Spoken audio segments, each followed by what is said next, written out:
Order. Will you please stand and join me in the Pledge of Allegiance? Allegiance to the flag of the United States of America and to the republic for which it stands, one nation, under God, indivisible, with liberty and justice for all.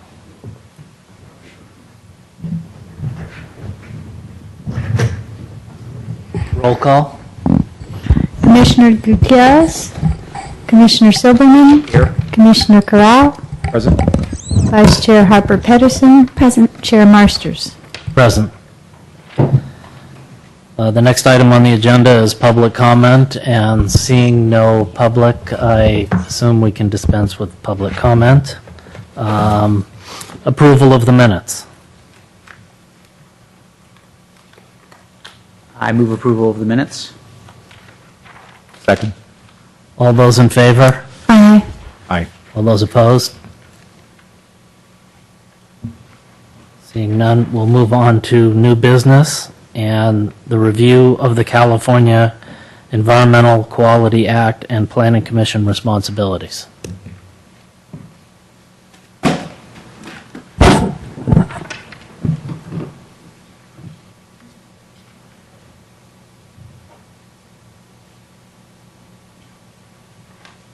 Good evening, Honorable Chair, members of the Planning Commission. Before you tonight to talk about the CEQA process, as the Planning Commission is going to be, in your role, reviewing lots of different California Environmental Quality Act documents that come before you in your coming tenure. So, and we've got some larger projects coming up that are on the near horizon. So we thought it would be a good time to talk about the CEQA process. And tonight, I'll be talking about, well, what is CEQA, the process itself, your roles and responsibilities and roles of others, and also the timelines for CEQA. And CEQA really is a cornerstone of environmental legislation and law in the state of California, and it really has shaped the landscape of land development and has had a significant influence in the state of California for the last 30 or 40 years. In terms of the differences between planning laws and CEQA, there's two general key pieces of legislation, let's say. One is the California Environmental Quality Act, and it's contained in this book. It's about 350 pages, and it's put out by the state. And then there's planning and zoning laws, which is another big book, and they're sort of the competing land use legislation that city planners, planning commissions, and city councils use throughout the state of California to consider, evaluate new development. On the left, you see sort of the comparison on the left between planning laws and CEQA. And planning laws are generally broad in nature, whereas CEQA deals primarily with environmental issues only, and it really treats properties based on the uniqueness of the project or the property itself, its unique physical characteristics, its location. And it's generally a decision-making tool, and it provides information to people. Some of you might have heard of the National Environmental Policy Act, or National Environmental Protection Act of 1969. This is really what started it in the country in terms of environmental legislation. It was signed by Richard Nixon back in 1969. Prior to that, the country really didn't have an overall piece of legislation that would assist in evaluating environmental impacts. Shortly thereafter, just a year after that, Governor Ronald Reagan signed into legislation, the California Environmental Quality Act in 1970. And CEQA is based on NEPA. However, there's some differences. NEPA is really more of a procedural document, and CEQA is also a procedural document, but really substantive, and it's really, it ensures that agencies try to avoid and minimize environmental damage when feasible.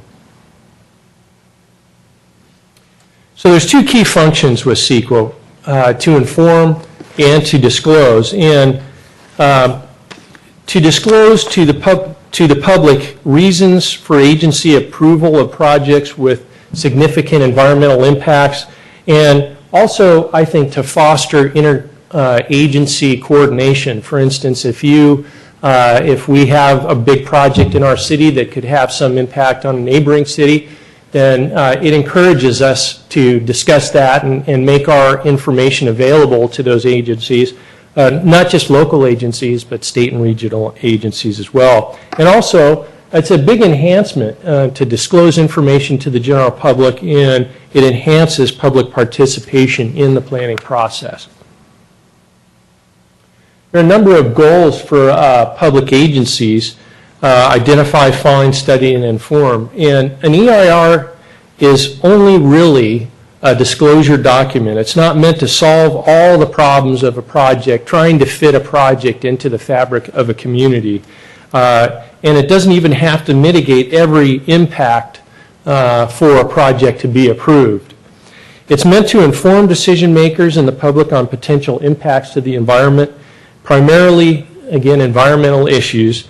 And what we're seeing now, I think what's emerging now is social and economic issues, or while they're not required as part of CEQA, we're starting to see local jurisdictions put those into the document because the public is interested in that, and also from an economic standpoint, cities are too. I think it's also very important to note that certification of the CEQA document doesn't mean that you will necessarily approve the project itself. I think this is a critical distinction because it's only the environmental effects that that CEQA is looking at in terms of the project, but not the merits of how well the project fits into the community, its scale, its massing, and things like that. So there's a big distinction between certifying a CEQA document and approving a project. So projects, one of the first steps in the process is when it applies. What does it apply to? Generally, a government activity is subject to CEQA when an agency has what will be referred to a lot as discretionary powers. It's your decision-making authority. It's issuing building permits. It's when you want to build something or some other activity in your community. So there's definitions in this document here about what is a project. And so every time a new project comes through the city planner will take this and look at, well, how does this, is this a project or not according to CEQA? Again, if you're going to build something, if you're going to fund an activity, if you're going to issue a permit, it could be something like a public works project or a grading project. It could be also like amending the zoning code or the general plan. Those are things that are subject to CEQA. So who's responsible for CEQA? Well, the lead agency is responsible according to CEQA. And who's the lead agency? Well, the lead agency is the group with the main responsibility for issuing the permits. That would be, in our case, the city of San Carlos. And so we would be in charge of preparing the document and ensuring that it's prepared correctly in conformance with CEQA, and then making a determination on whether it's an adequate document. There's a couple of other agencies. There's a responsible agency, and those are agencies that have a legal responsibility for carrying out or approving a project. That might be somebody like the State Water Board or some other board that has some kind of jurisdiction. And then there's a trustee agency. Trustee agencies are groups with jurisdiction over certain resources held in the trust of the people of California. That would be somebody like the Department of Fish and Game if you have a certain kind of species of animal or a biological organism. So what you'll see a lot of times in environmental documents is you'll see these other agencies have reviewed them, and I'll talk a little bit more about that later. So So types of CEQA processes, there's a lot of different paths that you can go down in CEQA, and I'm going to talk about some of those paths because the Planning Commission will see just about every one of them, and I think by the end of a couple of years, you'll all be experts on CEQA. And so when we get something in, we determine it's a project, then you take a look at, and there's a number of these different paths. One is exemptions. Sometimes you might think it's a project, but then CEQA says, well, some projects are just exempt from CEQA. You don't have to apply CEQA to it. And there's a couple of different ways to determine that. One is determined by the legislature. They determine that it's statutorily exempt, is what they call it, for demolition permits, small infill development projects, affordable housing projects, where they don't want this rigorous process. They want to get these things through the system. Then there's categorical exemptions, and there's 32 different categories in this California Environmental Quality Act book, and these are small projects like commercial projects under 10,000 square feet, or small residential projects where you have 3 units or less, minor alterations to land. So if you determine those are exempt from CEQA, then you just fill out a form and send it to be recorded at the county recorder's office. Then you're done, essentially. Initial study, if you can't make the categorical exemption or statutory exemption, you go down another pathway, and this path is determining then what kind of document to prepare. So there's other choices here: negative declaration, mitigated negative declaration, or EIR. And these are all the documents that the Planning Commission will most see in the coming months and years. So to determine which kind of document that you're going to need for a particular project, the first step that someone takes is to do an initial study. It's really, the initial study is really the backbone of the environmental evaluation under CEQA, and it's otherwise referred to as an environmental assessment. So you're looking at the project, and this handbook provides cities with this checklist. And on the lower right-hand corner of the screen, I provided just a little excerpt from the document, and it goes through lots and lots of different categories. This one's for land use. And what a planner will do, or a consultant will do, is go through each of these questions and try and answer the question. Does it conflict with any applicable habitat? And then you look at these different categories, and it's up to the person preparing this document to make the determination on each of these ideas. Potentially significant, less than significant with mitigation, less than significant impact, or no impact at all. So this assessment is done. Once you complete this assessment, then you're able to kind of see the project as a whole and see what kind of a path you need to go down next.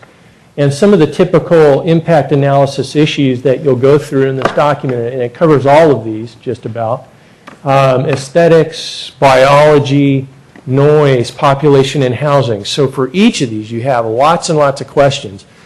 But not only do you have to answer these questions, you have to come up with a rationale for how you answered the question. Why is it no impact? Why is it significant? So it's a pretty rigorous study assessment that you do just to get to figure out where you're going to go. So let's say that you arrive at the decision at the end that you could go down, and I'll help differentiate the paths in a moment, but you could go down the path of a negative declaration or a mitigated negative declaration. So these are the two most common documents that the Planning Commission will see.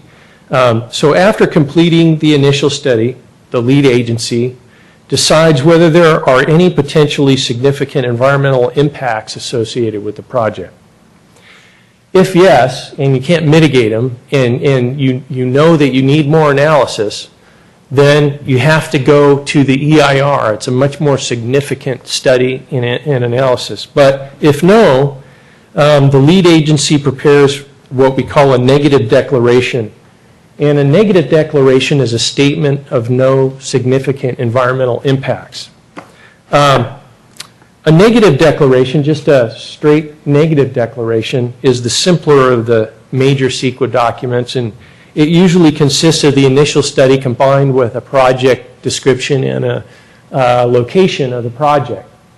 And in this case, you're saying, no, there's no environmental impacts, we don't need to mitigate anything, we don't need to do an environmental impact report. And so you fill out a document, you do need to release it for public review, and then you file it.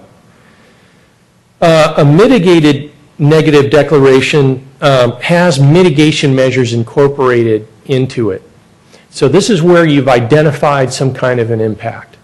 But you also know that you can probably bring the level of that impact down to a level of insignificance if you apply some condition to it. For instance, if you have construction noise, you have a big project, you know there's going to be a lot of construction.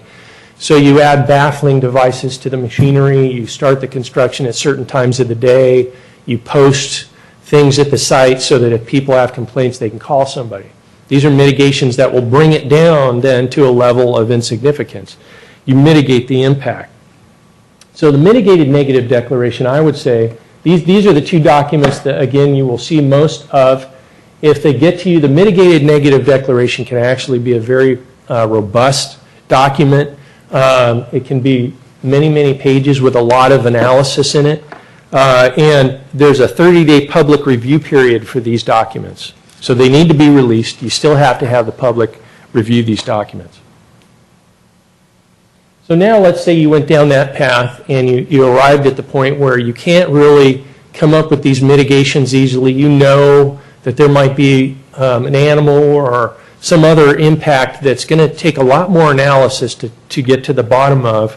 And you've determined that it's best for the lead agency to provide a much more rigorous analysis and report. That would be an environmental impact report.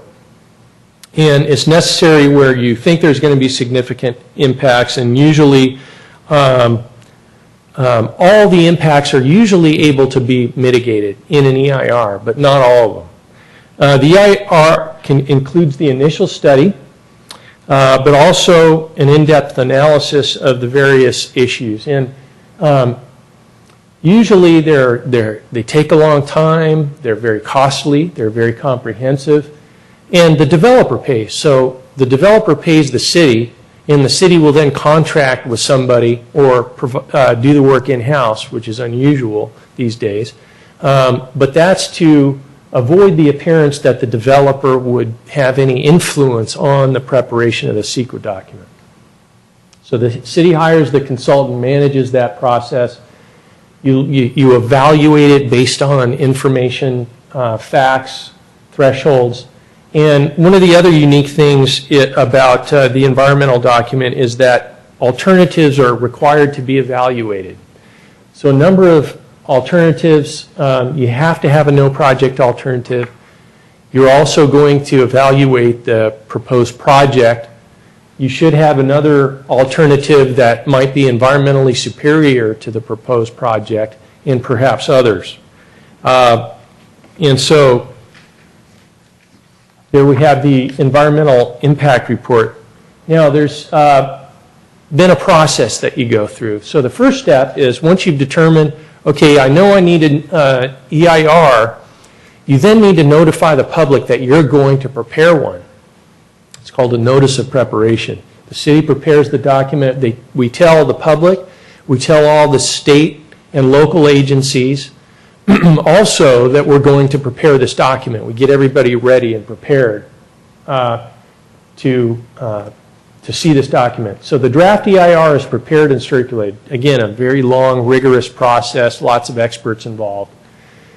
Once you've completed your draft environmental impact report, then you release it to the public for review. There's a 45-day public review period that's mandatory by CEQA.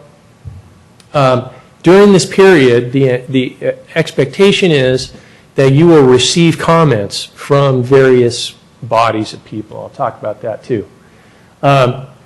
one place that you automatically send the document is to the state clearinghouse up in Sacramento, and that's a place where all the cities in the state of California send their environmental documents, and then they in turn will send it to the various state agencies to review and then get back to the city on. Also, people, the general public, the citizens of the city will respond. Maybe they'll respond to the Planning Commission at a public hearing or in writing. Either way, the city is required to respond in writing to every comment that's made on the environmental document. And then in terms of the final document, all the comments are put together. If there's any other information that's needed, that's prepared, any other analysis. So those responses are all put together with the new analysis, and that becomes the final environmental impact report. And what you're going to see in the next 30 days is a final document. So what you're going to see is the draft document put together with all the responses to the comments. So the original document that went out, and then a separate document with all the responses. When people respond and when you evaluate environmental impacts, it has to be based on facts. It has to be based on reasonable assumptions based on facts, expert opinion based on facts. So as opposed to hearsay or speculation or opinion. And you know, in your experience, you will be addressed by lots of different peoples, lots of different points of view, but that's one thing to consider is where is this information coming from? People just can't just say anything. They have to substantiate what they're saying about the project or the environmental impact. Certainly we will respond to any comment, but you know, we will respond, look, you have to have some facts to back up what you're saying. So what are the options? If you identify significant impacts, you go through this process. What are cities' options, or what's most frequent? What most frequently occurs? Well, there's a number of different decision points that you can make. One, you could deny the project or approve an environmentally preferable alternative to a project, but this doesn't happen all that frequently. Usually, a project is able to mitigate itself through negotiated process to get it to a level where it's environmentally preferable and it serves the needs of both the developer and the community. Or you could approve the project with environmental mitigation. That's the most common outcome that you'll see. And then there's another option, which is not uncommon, is to approve a project even though there could be environmental impacts that you cannot mitigate. And one example of this would be during the general plan process, the EIR that was prepared for our general plan identified an issue on Highway 101. Highway 101 around our city, Redwood City, Belmont, operates under peak conditions at the worst level of traffic service that you can drive in. However, it can't be mitigated by the city. The city can't do anything. The developer can't do anything to mitigate that. It's owned by a state agency. It would cost millions and millions, perhaps billions of dollars to fix the problem. And yet, as a community, we have a vision for how we want to go forward in our community from an economic development standpoint, culturally, the character of our community. So what the city of San Carlos did is we said, look, we cannot mitigate it, but we are going to go forward anyway because we believe that this is economically beneficial. This general plan presents the vision of the city. And so that's what we did. We adopted what we call a statement of overriding considerations, where you override those considerations based on economic benefits or other factors.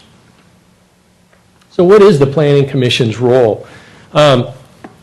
Based on your judgment and analysis, your responsibility is multifaceted, and you consider the document, consider the input, review how it has responded to concerns and issues in the community, then you would make a recommendation to the city council whether or not it's adequate based on the identification of the impacts in the document. So it's essentially, you're making a recommendation whether or not to certify the adequacy of the environmental impact report. So that's your recommendation to the city council.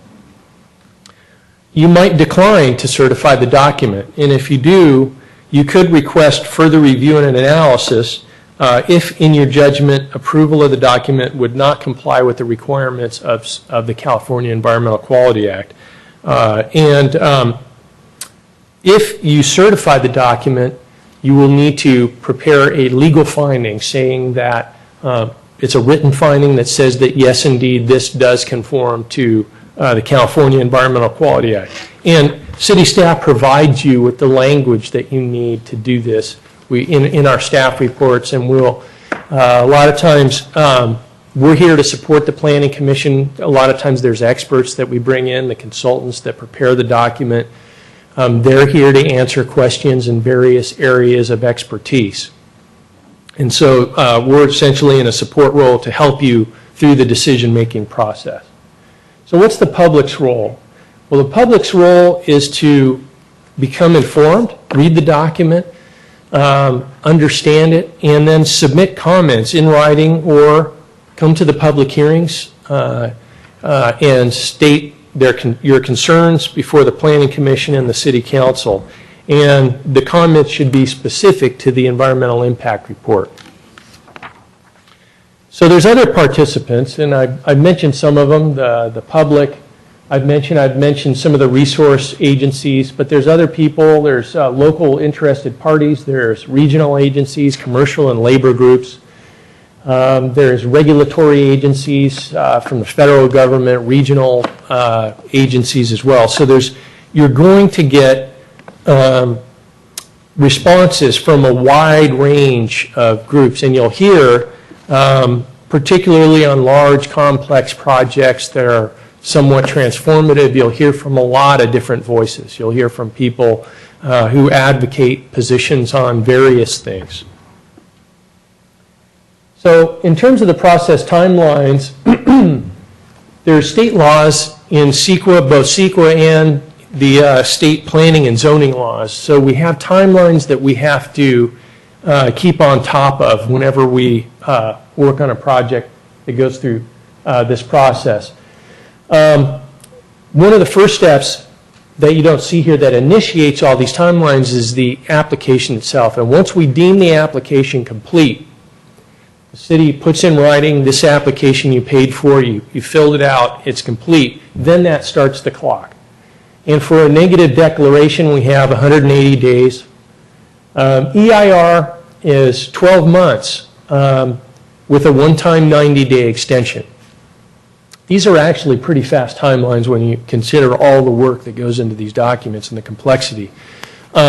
Sometimes you'll get a situation where a developer in a city, lead agency, will agree to stop the project on a mutual understanding. So they'll put if they both agree by mutual understanding, you can stop the clock. And then you might go off and work on something. We've had that with a recent project where we had to stop it. There were other extraneous issues that we really had to analyze before we could go further. Then once you make a determination, once you certify that document, then you have about 6 months or 180 days to determine whether you're going to approve or deny the project itself. In our community, what we've done for PANF, let's say, for instance, we split the project into two phases. First phase is the environmental phase, and the second phase is the project merits, how it fits into the community, what's the benefit to the community, scale, massing, things like that. So that's what we've done. On the big projects, we're splitting these two things up. They're two totally separate processes, but they're linked. Just to kind of take a bird's eye view a minute, business groups want a simpler process and environmental groups want more strict protections. Enforcement is typically built in through, however, citizen litigation and not through state agencies, which is quite an interesting thing about CEQA. Citizen groups use the threat of litigation to get leverage on projects, and the legislature is lobbied by development or other interests to change CEQA to whatever interests there are. And so there's a lot of pressure on CEQA, and there's ongoing tensions over the years for the last 30, 40 years, even ever since it was adopted. The legislature updates the document every 2 years, but really it's the court of law that shapes the use, I think, more than anybody. There's lots of information available in the CEQA process. It's, I think, a much more sophisticated debate. The public is much more educated about how projects fit into their community. We're making more sound decisions as lead agencies through the state. I think we're seeing less harmful projects and projects that fit in better to our communities. They are very expensive. They take a lot of time. They're very costly. Mitigated negative declaration might range from $50,000 to $100,000. An environmental impact report might be $80,000 to $1 million, depending on the complexity and size of the document. It could even be more than that. But as I noted, I think that overall, this is your update, your overview of the CEQA process, and I'm available to answer any questions, as is, we have our city attorney and planning manager here this evening, and so any questions? Thank you. Thank you. I don't have any questions. Commissioner Harper. Yeah, no, that was great. Thank you. Thank you. Mr. Savay, before you leave, I had 2 quick questions. The first is, what if somebody brings up a new issue during the final EIR? How do we deal with that? Well, good question. It depends on what the issue is. I mean, is it something that was unforeseen? Perhaps the city attorney could help me on this. I mean, this thing has been, let's see, usually when it gets to the final environmental stage, there's been so much public review and public comment that just about every issue has been analyzed in depth. However, I would have to say that, if there's some significant issue that has not been evaluated, then you have the discretion not to certify an environmental document and ask for more analysis. And then the second question I have is, what happens if we're in a situation where we don't necessarily agree with what's in the EIR, in the final EIR, and I don't know, I'm not thinking of anything in particular. I'm just wondering, what does the commission do in that case? Well, you may not agree with everything in an environmental document, but you are required to evaluate it based on the facts. And if the facts are there and there's conclusions that are determined based on factual data and information, you still may not agree with it, but it's adequate. So your duty is to say, is this document adequate? In fact, it doesn't even have to mitigate everything or evaluate every single detail. Is it adequate based on what we know about CEQA and what we know about the project and the community? So that's your responsibility. Okay, thank you. You're welcome.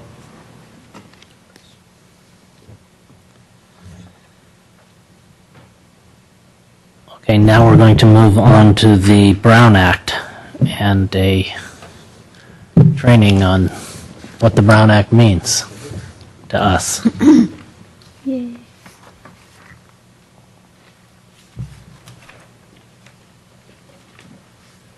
So I'm Greg Rubens. I'm the city attorney.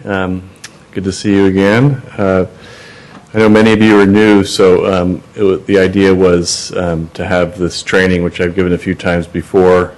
The intent of this training is not to give you every single regulation of the Brown Act, but to give you a general overview so that you kind of know generally what the rules are, and if you have any questions, it gives you an opportunity to give me a call or give an attorney in my office a call or give staff a call about the Brown Act and how the issue that's come up should be dealt with. So first of all, the Brown Act it's been around a while. Its first iteration was from the 1950s. It's named after Ralph M. Brown. It's intended to strike a balance between public access to meetings and governing bodies and the need for confidential candor, debate, and information gathering. The Act creates a presumption in favor of public access, and that's important.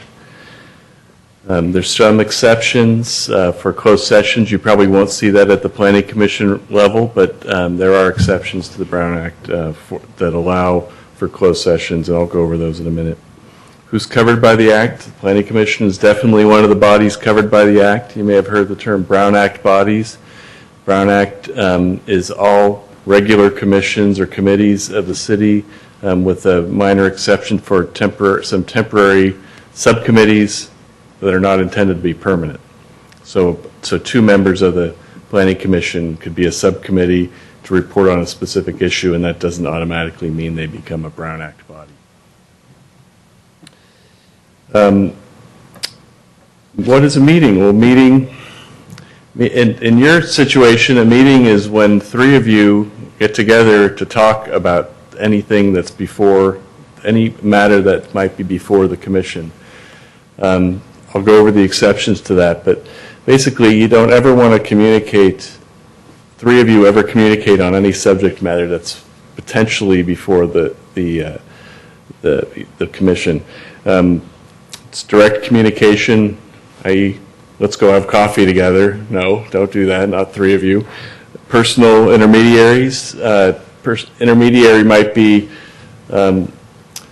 Mr. Marster's spouse, and he were talking about an issue, and he says, why don't you go talk with Angela and David about that issue and see what they think about it. You can't use an intermediary to try and develop a consensus over a matter that's within your jurisdiction. Technology, in this day and age, with Twitter accounts and Facebook pages and email and texting, it might seem innocent to send out that email to all the other commissioners, but that could potentially be an email that triggers a Brown Act violation if others respond. Now, you can send out informational pieces. I generally don't advise that you do that because you run into a problem. Information, it's better to have it run through staff. Hey, I saw this article in Western City. Maybe it'd be good to circulate that to the rest of the commission. Send it to staff, and then staff can disseminate it, and then you did not send, it was just information, and you did not intend to develop a consensus on any issue that might be in that publication. I don't use Twitter, but people have followers, and followers apparently can comment in some way, so be aware of that. And Facebook, you're broadcasting everything out into the world, and all your friends can see it. Your friends might be fellow planning commissioners. Just the best way is not to talk about anything in city business, or sadly defriend other planning commissioners just so that they're not part of the information that gets disseminated. People have blogs. And sometimes, I don't know if anyone here has a blog, but my recommendation on blog is it's your personal opinion, and you're basically not putting it out there for purposes of developing a consensus. But you could see how that might expose you to an allegation of trying to develop a consensus if you say, I like this project, I don't like this project. That's the type of things you'll see at the Planning Commission. So be aware of that. I think the key thing I say is developing a consensus. You know, what are you talking about? What is the issue that's before or could be before your commission that you might have a say in or participate in making the decision? And if what you're saying is sort of advocacy or expressing an opinion, you know, you're getting close to potentially being accused of developing a consensus outside of the meeting. I mean, that's the basic point. I had a quick question. Sure. Say if, would these rules apply, and I'm not saying that I've done this, but if any of us, before we were on the Planning Commission, as you were describing, were on certain blogs and stating some opinions or whatever, is that something that now that we're on the Planning Commission would apply under these? Well, I think things definitely before you put in that application for the Planning Commission, you're definitely can't be accused of violating the Brown Act for that. During the time you were under consideration, it's probably a gray area. There's a secondary issue about bias that sometimes comes up when you're acting in a quasi-judicial capacity up here, and generally Planning Commission is doing that. Sometimes you review ordinances before they go to the City Council. Generally, there's a project. It's quasi-judicial. That means you have to evaluate the facts and make specific findings. And if statements that you made even before you were a planning commissioner could show bias, you might have to overcome that by statements such as, I wasn't aware of all the information. Now I'm reviewing all the information. I think I can make the decision without bias, and then you make your best decision. Sometimes, if the statement is pretty extreme, you might say, I've already made up my mind on this. I think I'm going to recuse myself on it because of that issue. That happens rarely, but it is one option that you'd have. Exceptions to the meeting, what is considered a meeting, there are some, thankfully. They are, the first one is one I've sort of already covered. Just talking with one other commissioner is not going to be a Brown Act violation. Attendance at a conference which is open to the public. There's been some interpretation of this. It's not as draconian as it sounds, but I think it's better that people at conferences do not sit together, do not talk about anything that's before that may come before you. But if you're going to be near each other talking, it's about things that don't have to do with the city at all. Attendance by majority of the council at other agencies regarding matters of local interest. Well, three of you might go to Samtrans, something about the city that you're interested in. That would not be a Brown Act violation. And the three of you could go to a city council meeting. That would not be a Brown Act violation. But the same general rule applies. Do not sit near each other, and especially just to avoid the appearance of that small talk people see on a camera, for example, might be construed as talking about something that might come before you. Attendance at social ceremonial gatherings. There's been some recent fine-tuning of some of this, but ceremonial social gatherings might be in the San Carlos context, the holiday lights celebration, or the Art and Wine Fair, or Hometown Days. All the planning commissioners are allowed to attend these events and not violate the Brown Act. And then finally, the standing committee issue. So you can go to meetings of other, am I reading this correctly here? You can go to other, I already said that, you can go to other city meetings or commissions. I already sort of talked about serial meetings. Serial meeting is, Commissioner A talks to Commissioner B, who then talks to Commissioner C. It's easy for that to happen with technology, but with some basic rules, you won't get into trouble. if you talk with one person, you can both self-police it. In other words, you can say, I'm telling you, but you really can't tell anybody else about this.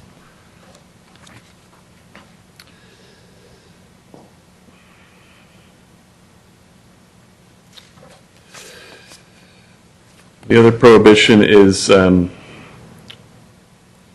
meeting between a majority of the council, commission, or subcommittee and applicant. Pretty obvious. I mean, you're not going to meet, three of you aren't going to meet with a developer or an applicant, but it's prohibited. You can't do it. You can get in, you can be lobbied. Sometimes if you have an important application, you'll get lobbied by the developer or interested parties. You can talk with developer or interested parties, but you have to disclose the contacts before you make your decision. That's not only something in the Brown Act, but it's also in our municipal code. We've repeated it there. So when you, if you ever get lobbied, you have to disclose the contact before you make the decision on those quasi-judicial types of decisions. And I already covered the writings and emails. Conference calls, pretty self-evident, same type of thing. Location of meetings, all your planning commission meetings need to take place in San Carlos with some very limited exceptions. I don't know, San Carlos doesn't own any real property outside of the city. The planning commission doesn't usually get involved with matters that require a planning commission meeting subject to a court order. You might participate in multi-jurisdictional meetings. That could happen, League of Cities events or something of that nature. Meet and confer with state, federal officials. I suppose that could happen. My office is in San Carlos, but if my office was in another city, the meeting could take place in my office. And participate as members of a joint powers agency. So in other words, if we had a JPA, Joint Powers Agency, that a planning commissioner was a member of or required the attendance of a majority of the planning commission, that would be allowed. Notice and agenda requirements.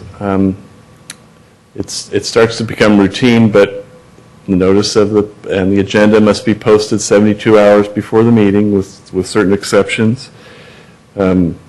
It is possible to have a special meeting on 24 hours notice. The planning commission, that rarely happens. In fact, I've been representing the planning commission or the city, and I don't remember there ever being a special meeting of the planning commission, but it's legally possible. Can you add items to the agenda after posting? A couple of ways to do that. If there's an emergency, it's a majority vote. And then the other is if the issue arose after the posting and there's a need for immediate action. And then you have to have a supermajority vote even then. And then you can have, if we continue a meeting to a specific date with not more than 5 days later, you can continue that item. Example, you might run out of time, it's midnight, it's late. You can actually agendize a meeting. That would be continuation of the regular meeting. There's been some, it's not in my flyer, but there's been some changes. They're not really before you, but there was a recent change because of the Bell scandal. Now you cannot approve compensation at special meetings. So there's been some tweaking of the Brown Act, and it continues. Occasionally something comes up and there's a need, state perceives a need to address it. Public rights, there's always a public comment section on every agenda because it's required by the Brown Act. The public has a right to comment. We have some ability under case law and interpretation to limit the time of public comment. We've normally limited it to 2 minutes. Sometimes the chair has the authority, if there's not a lot of people like tonight, to extend the time. But it's an opportunity to address issues not on your posted agenda, so by the very nature, it's not something that's going to be going on and on and on about an issue. So you have the ability to control that. We've shortened the times when there's been large projects, when we knew there were going to be lots and lots of people, and it might interfere with the ability to conduct the meeting in a timely manner. But basically, 2 minutes is the rule in San Carlos that we've applied. And then the access to all the packet materials has to be made available to the public at the same time that you receive it. Closed session, I'll go over this very quickly, and you can read the line, but because closed sessions aren't, maybe there's been one closed session I can recall at the Planning Commission level, but most of these issues aren't going to affect you. I think in that case it was a litigation matter that was important to have the Planning Commission understand some aspects of the litigation. And penalties for violation, I saved the best for last. It's a misdemeanor to violate the Brown Act. If you know or had reason to know that the meeting was required to be open to the public, there can be injunctions regarding closed sessions. You can be referred to the grand jury if you willfully disclose confidential information. There can be an injunction and an award of attorney's fees, and possibly a declaration that actions taken in violation of the Brown Act are void. So it's pretty serious stuff. It's been around a while. There's the state, the Attorney General has on their website, and the League of Cities has a lot of information that you can tap. I can get you the open meetings law pamphlet from the Attorney General's website. It's about a half an inch thick. It has a lot of information. Mr. Silverman might be aware of it. And but that's some of the additional information I can get for you if you like it. So, any questions about the Brown Act? None for me, thank you. Okay. Just one that actually I think I remember Karen having the last time that we sat here. So just to clarify, so if I had a barbecue in my backyard and I wanted to invite everybody, but yet also a lot of other people, and the only thing we'd be talking about is steaks and how awesome my backyard is, that's allowed? That would be allowed. That's a social gathering. Okay. That would be allowed. That would be nice. I would really enjoy it. That would be allowed, and you know, I think, I mean, that's what that exception's for. I mean, I think there's a recognition that some communities are larger or smaller than others, and those types of events are appropriate. You just can't talk about city business at an event like that and sometimes that's difficult for people who Right. are. When it's But what you have in common. You just talk about steaks and the weather and your nice backyard, and that is not a Brown Act violation. And then I think something Karen also mentioned, so retreats and stuff like that would not be something we would be allowed to do under the Brown Act. No, you can attend a retreat, like every year the Progress Seminars in Monterey, and more than a majority of the council, and some cities send planning commissioners and to that type of an event. Oh, okay. It's the same rule though applies, is you can't talk about amongst yourselves. It'd just be that are general coming subject before the matter. city. Yeah. So if you're there at a conference, and you know, the League of Cities has a conference every year, and planning commissioners can go. They have a training program, and so that would be an example of if the city decided to send all 5 commissioners to something like that, that would be okay under the Okay. Brown Act.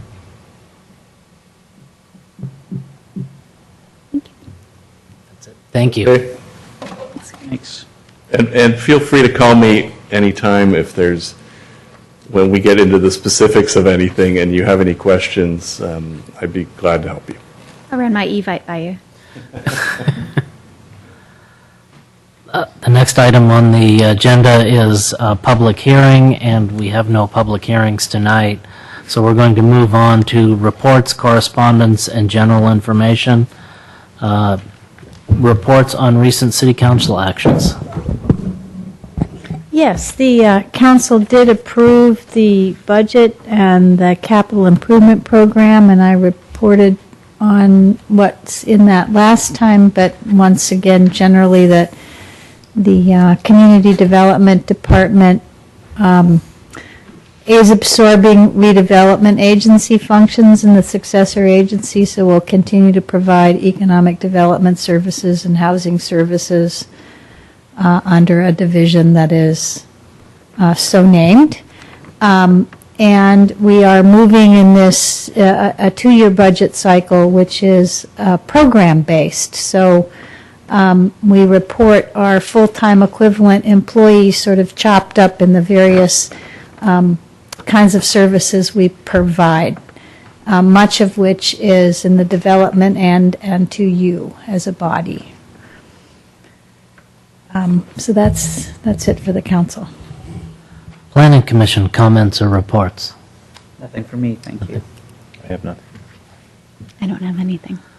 So the only item that I wanted to sort of have a discussion about here was the idea that in the past there have been some rather lengthy Planning Commission meetings, and what I wanted to do is to see how the other commissioners felt about sort of setting a time deadline for the meeting in the same way the city council does, where you essentially say we're not going to go past 10:30 without a vote of the other commissioner, of a majority of the commissioners, and in that case we would go an extra 15 minutes and try and resolve if we thought that something was going to be resolved.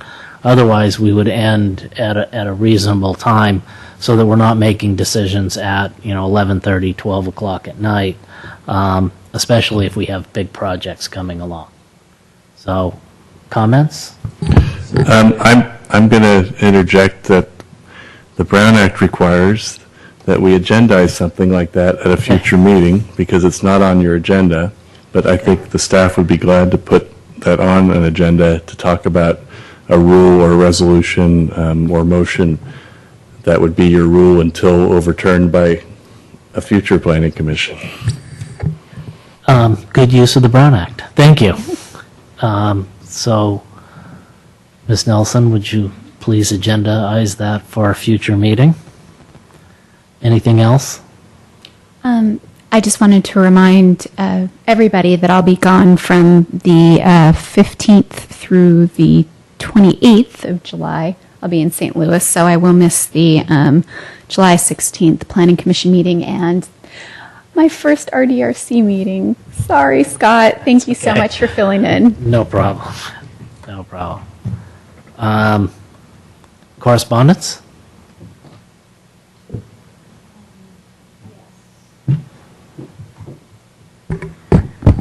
Regarding correspondence, the Planning Commission was CC'd on some correspondence between neighbors regarding an issue that the Residential Design Review Committee dealt with that our chair is aware of. And there's no action required of the Planning Commission. We will continue to try to facilitate a resolution. But even the RDRC directed the two neighbors to work issues out amongst themselves. It doesn't look like they're speaking to each other than in writing right now, but That could be. Maybe that's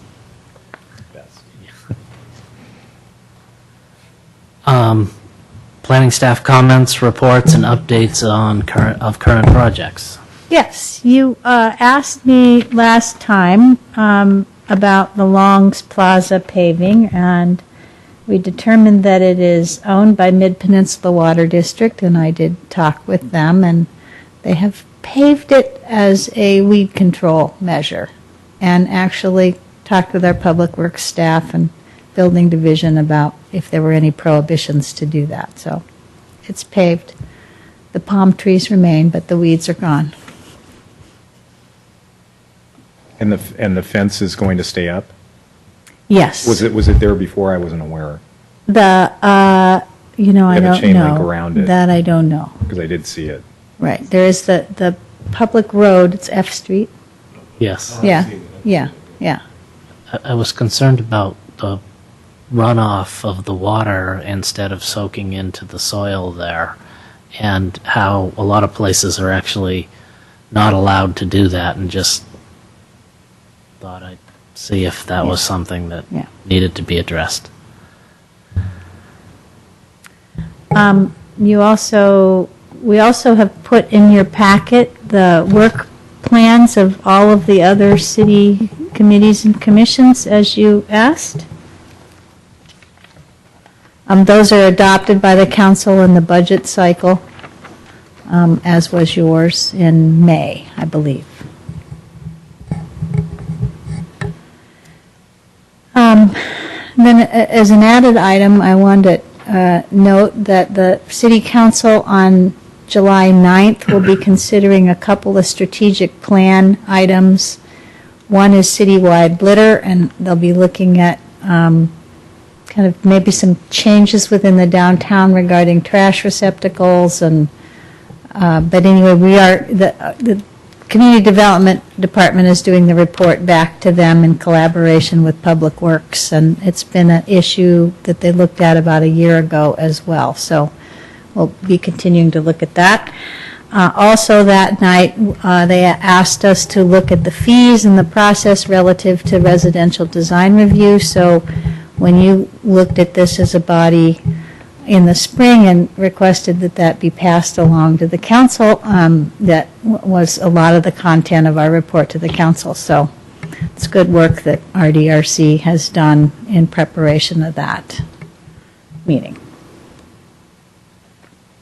And that, as a reminder, you will be meeting the 30th of this month on a study session for the Transit Village FEIR. It is not out yet, but we hope that it will be out at least 2 weeks prior to your meeting. And regarding the 16th, I'm sorry, I asked the staff the other day. I do not. We're kind of waiting for one applicant to get us a piece of information, and we should know that this week. We'll let you know if that's going to be canceled. Thank you. But RDRC will meet.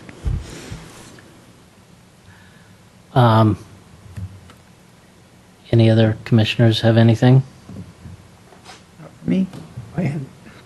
Excuse me, I had a quick question. As far as protocol, now, since Jesse's not here, is this a time that I can ask this?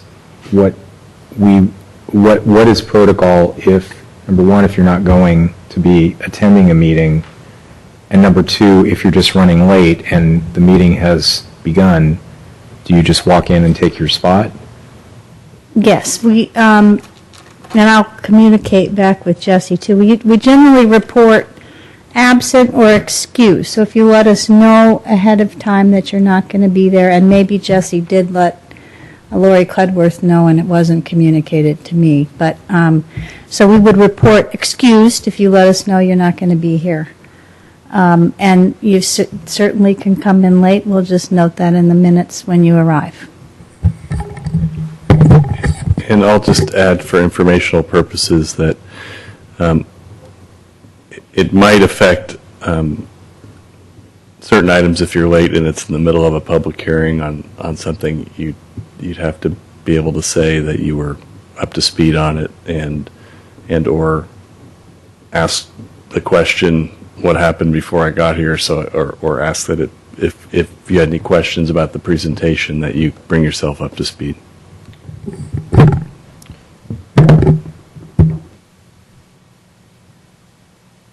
Meeting adjourned.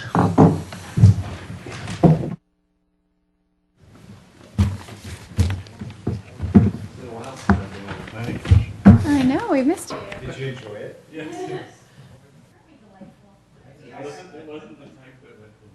Yes. I say we all.